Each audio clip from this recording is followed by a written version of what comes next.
हरि ओम, नमस्कारम, नमो नमः। मैं हूँ डॉक्टर दिव्येश्वर शास्त्री। दिव्यवाणी संस्कृतम चैनल माध्यमेन भवतां सर्वेषां हार्दिकं सुस्वागतम अभिनंदनम वंदनम। मैं डॉक्टर दिव्येश्वर शास्त्री दिव्यवाणी संस्कृतम चैनल के माध्यम से आप सबका हार्दिक स्वागत करता हूँ, अभिनंदन करता हूँ, वंदन करता हूँ। और आज मैं पाठ लेकर गया हूँ 10वीं कक्षा वाली माध्यमिक शिक्षा मंडल बोर्ड की एक विशेष पाठ को, जो उसका गद्यानुवाद है परिवारः लघु एव वरम। आज का हमारा पाठ है परिवारः लघु एव वरम। परिवार यदि छोटा ही है तो सबसे अच्छा है। आज का जनसंख्या वृद्धि पर रोकथाम को लेकर के एक ज्वलंत समस्या, पूरे विश्व में जो जनसंख्या का वृद्धि हो रही है उस समस्या के निवारण के लिए एक पाठ की रचना की गई है। परिवारः लघु एव वरम। परिवार छोटा ही है तो सबसे अच्छा होता है। आज इस पाठ की कुछ गद्यांशों का अनुवाद हम पढ़ेंगे जो संभावित है, और कई बार ये गद्य प्रश्न पूछे जा चुके हैं और उन गद्यों की आधार पर हम आज छात्र छात्राओं को हल बताने का प्रयास कर रहे हैं। मैं आचार्य दिव्येश्वर शास्त्री दिव्यवाणी संस्कृतम चैनल के माध्यम से आज परिवारः लघु एव वरम पाठ का गद्यानुवाद बताने का कोशिश कर रहा हूँ, बताने जा रहा हूँ। और आशा करता हूँ 10वीं कक्षा की छात्र छात्राएं तत्काल इस दिव्यवाणी संस्कृतम चैनल को लाइक करें और सब्सक्राइब करें। अभी तक यदि आपने सब्सक्राइब नहीं किया है तो इसको सब्सक्राइब कर लें, जिससे कि आपको मेरे द्वारा पढ़ाए जा रहे पाठ बड़े ही सरलता से आपको प्राप्त हो जाए, और इसके आधार पर आप सुन करके, देख करके, पढ़ करके तैयारी कर सकें। आपका एक भी अंक गद्यानुवाद में अथवा पद्यानुवाद में अंक न कटे। व्याकरण की बहुत सारी वीडियो मैंने आपको जो है ना दे रखा है। आप चैनल को सब्सक्राइब करें और सीखें, जानें और पढ़ें। इसके साथ साथ अध्यापक अध्यापिकाओं से भी मेरा निवेदन है, यदि अपने विद्यार्थियों को इस दिव्यवाणी संस्कृतम चैनल के माध्यम से जोड़ते हैं तो आपके बच्चे बड़े ही लाभान्वित होंगे। आपको स्वयं भी आप स्वयं को भी लाभ होगा। आपके बच्चों की जो तैयारी है बहुत ही सरलता से इस चैनल के माध्यम से हो जाएगा। आइए पढ़ते हैं आज की ज्वलंत समस्याओं का निवारण। जनसंख्या वृद्धि जो हो रही है उसके निवारण के पाठ को लेकर के ये परिवारः लघु एव वरम पाठ लिया गया है, और उस पाठ में से मैं कुछ गद्यों को चयन किया हूँ, उसका वाचन कर रहा हूँ, पठन कर रहा हूँ, अनुवाद कर रहा हूँ। बार बार सुनेंगे, देखेंगे, पढ़ेंगे तो आपको निश्चित रूप से याद हो जाएगा। ये मेरा मानना है या मेरा दावा भी है। आइए पढ़ते हैं और इस पाठ की कुछ विशेषताओं को भी मैं आगे बताने का प्रयास करूंगा। सबसे पहले आप परिवारः लघु एव वरम पाठ को निकाल लें, और उसमें से जो पृष्ठ संख्या है, पृष्ठ संख्या ये 53 में, वहां पर आप सबसे पहले आएंगे कमला नाम का वहां बहुत एक परिवार है, बृहत्तम परिवार। और इस परिवार में जो है मोहन जो है उस परिवार का मुखिया है, जो ज्वर से बहुत पीड़ित है, और उसकी पत्नी जो है राधिका, और उसके बहुत सारे बच्चे हैं। ये किस अवस्था में अपने माता पिता को बोलते हैं, अपने समस्याओं को बताते हैं। बृहद परिवार होने के कारण से मोहन कितना परेशान होता है, इस गद्य पाठ में आप जानेंगे। उसमें से कुछ गद्यों में सबसे पहले हमने लिया है कमला मातः प्रतिदिनम। ये जो है ये गद्य आप देखिए, मातः प्रतिदिनम एवं मह्यम कक्षाध्यापिका विषयाध्यापिका से इस गद्य को पहले हम पढ़ते हैं, फिर इसका अनुवाद भी जानते हैं। आइए पढ़ते हैं। कमला अपने माँ को बोलती है, समस्या को लेकर के बोलती है कि मातः प्रतिदिनम एव मह्यम कक्षाध्यापिका विषयाध्यापकश्च, है ना। माता जी मेरे को प्रतिदिन ही मेरी कक्षा की अध्यापिका अर्थात क्लास टीचर, कक्षा शिक्षिका और विषयाध्यापकाश्च विषय के अध्यापक लोग विद्यालय गणवेशम धारयितुम कथयन्ति, विद्यालय की गणवेश धारण के लिए कहते हैं, अर्थात विद्यालय की गणवेश पहन कर आने के लिए कहते हैं। ध्यान देंगे, ये बड़ा परिवार की समस्या को कमला अपने माँ को बोलती है कि माँ मुझे प्रतिदिन कक्षा में, है ना, कक्षा अध्यापिका अर्थात क्लास टीचर और विषय अध्यापकगण प्रतिदिन मुझे डांटते हैं, कहते हैं कि आप विद्यालय का गणवेश धारण करके आइए।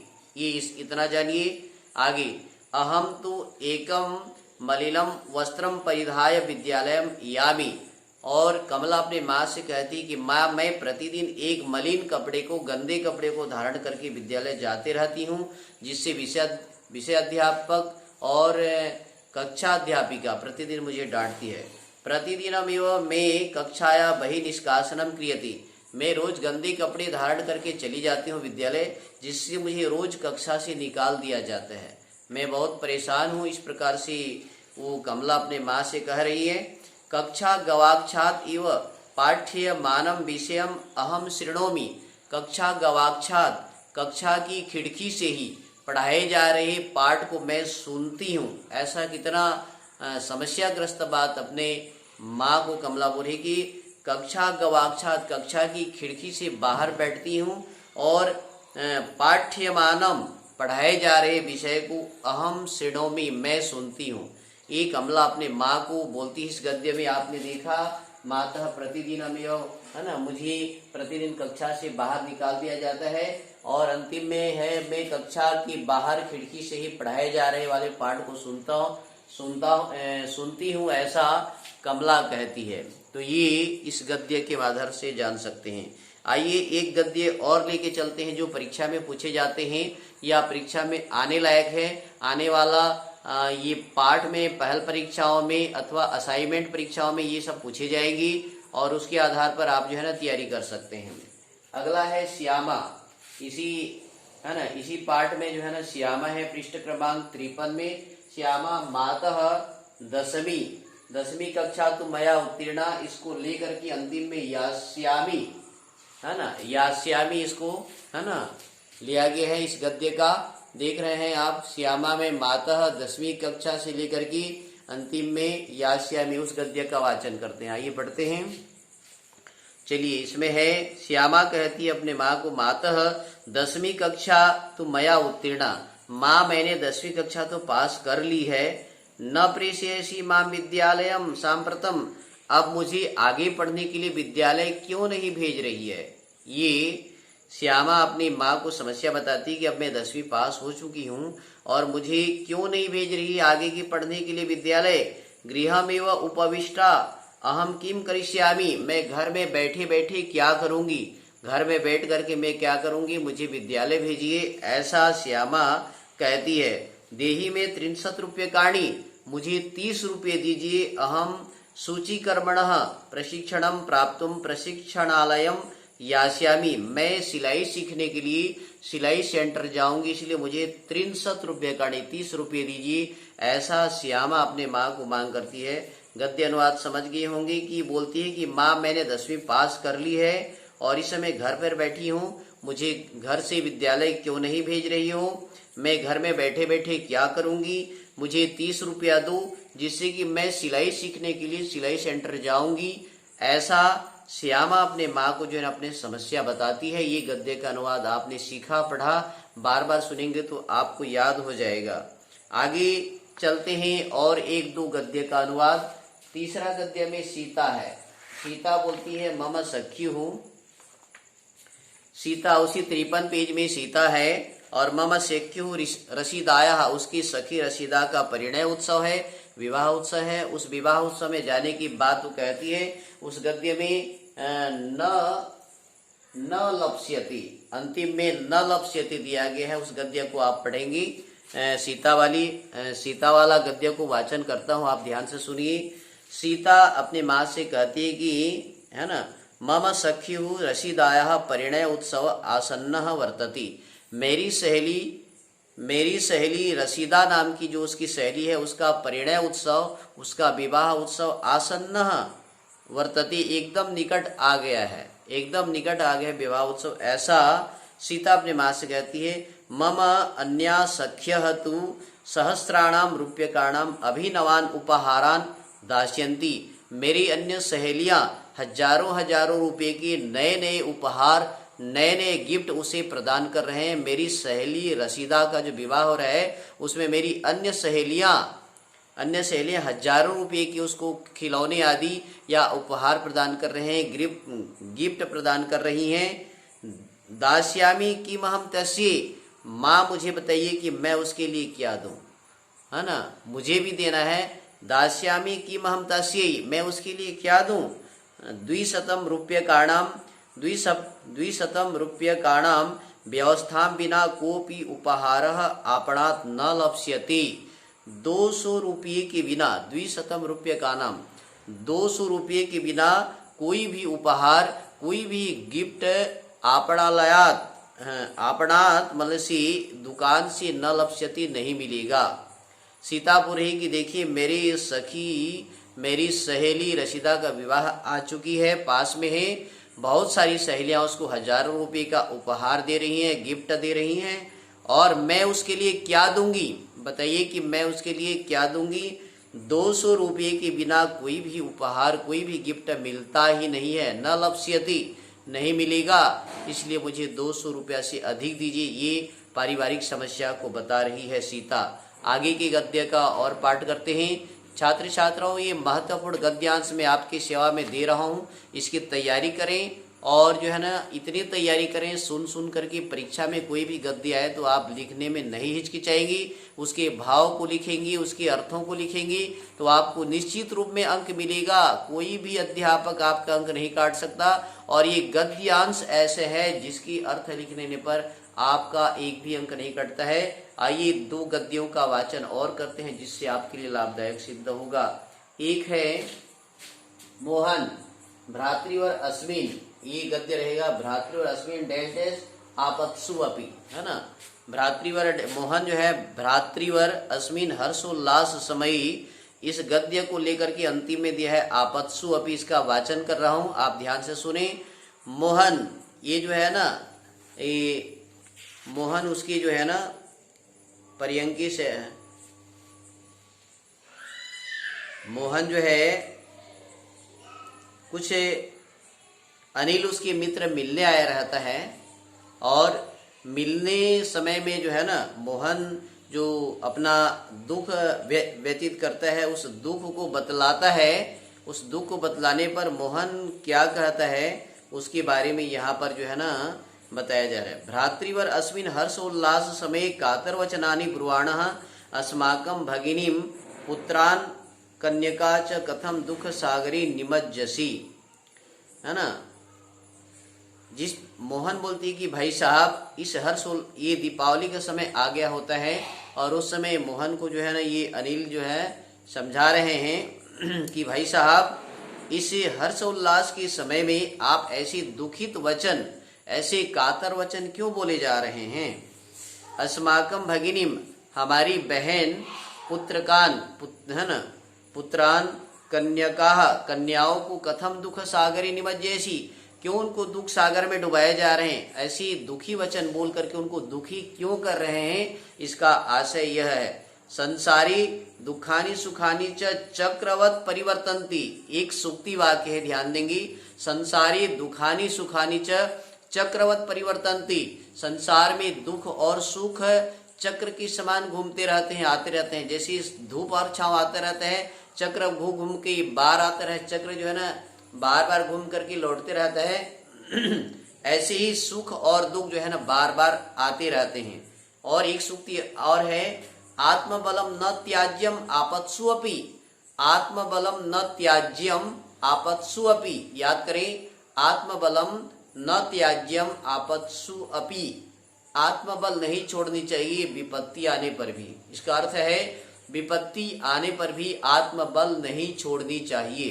ध्यान दें, सूक्ति का अर्थ है आत्मबलम न त्याज्यम आपत्सु अपि, आपत्सु अपि, विपत्ति आने पर भी आत्मबलम, आत्मबल को नहीं त्याज्यम छोड़ना चाहिए। कितना भी कष्ट आए, कितने भी बाधा विघ्न है, कितने भी कष्ट आ जाए, अपने आत्मबल का त्याग कभी नहीं करना चाहिए। आत्मबल हमेशा बनाए रखना चाहिए, हमेशा धैर्य रखना चाहिए। इस आशय का अर्थ है मोहन को जो है उसके मित्र आए हैं, है ना, मोहन को समझा रहे हैं, अनिल उनको समझा रहे हैं कि भाई साहब इस समय आप जो है ना ऐसे दुखी वचन मत बोलिए, ये दीपावली का समय है, हमारी बहन हमारे पुत्रों को, हमारे बेटियों को आप दुख सागर में क्यों डुबाए जा रहे हैं। क्योंकि यहाँ पर एक सूक्ति वाक्य है, संसार में सुख और दुख चक्र के समान आते रहते हैं, विपत्ति आने पर भी कभी भी आत्मबल नहीं छोड़ना चाहिए। ये गद्य का अर्थ है, ऐसा इसको जाने।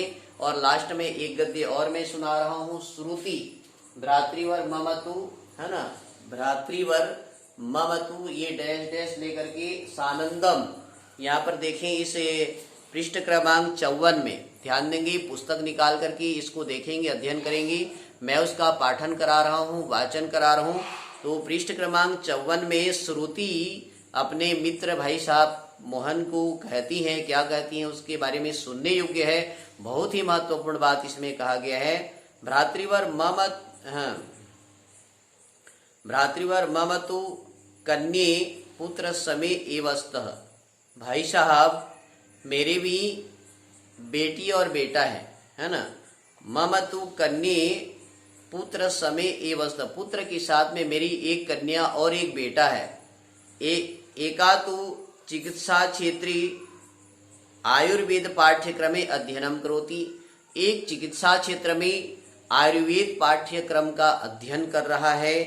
अपरा संस्कृत स्नातकोत्तर पाठ्यक्रमे पठति, और एक जो है ना बेटी जो है, दूसरी जो बेटी है संस्कृत स्नातकोत्तर पाठ्यक्रम है। स्नातकोत्तर मतलब स्नातकोत्तर कर रही है, आचार्य कर रही है, एमए कर रही है, ये संस्कृत में, है ना, ये कह रही हैं। और आगे बताती हैं कि आवाम स्वस्थो प्रसन्नो, हम दोनों और हमारे परिवार स्वस्थ है और प्रसन्न है ना।